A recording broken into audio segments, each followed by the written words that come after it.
नमस्कार. तर चला आज आपण मसाला पापड बनवायचा एकदम रेस्टॉरंट स्टाईल.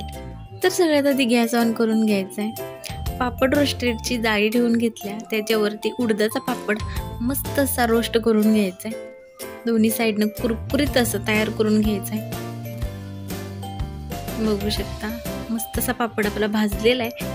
ह्याच्यावरती आता आपल्याला बारीक चिरलेला कांदा टाकून घ्यायचा आहे. लहान मुलं जर रडत असतील की नाही बाहेरचं काहीतरी जंक फूड खाण्यासाठी, तर हा मसाला पापड तुम्ही बनवून द्या, तर आवडीनं खातील.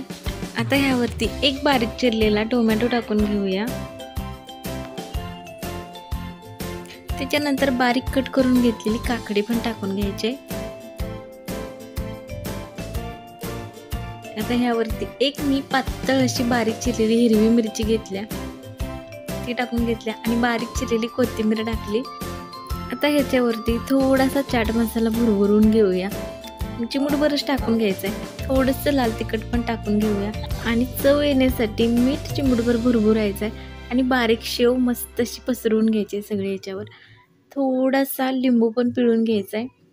मग बघा एक नंबर चटपटीत असा पापड रेस्टॉरंट स्टाईल तयार होतोय. नक्की तुम्ही करून पहा आणि रेसिपी आवडली तर चॅनलला लाईक करा, शेअर करा आणि सबस्क्राईब करा. भेटू पुन्हा नवीन रेसिपीसोबत. Thanks for watching.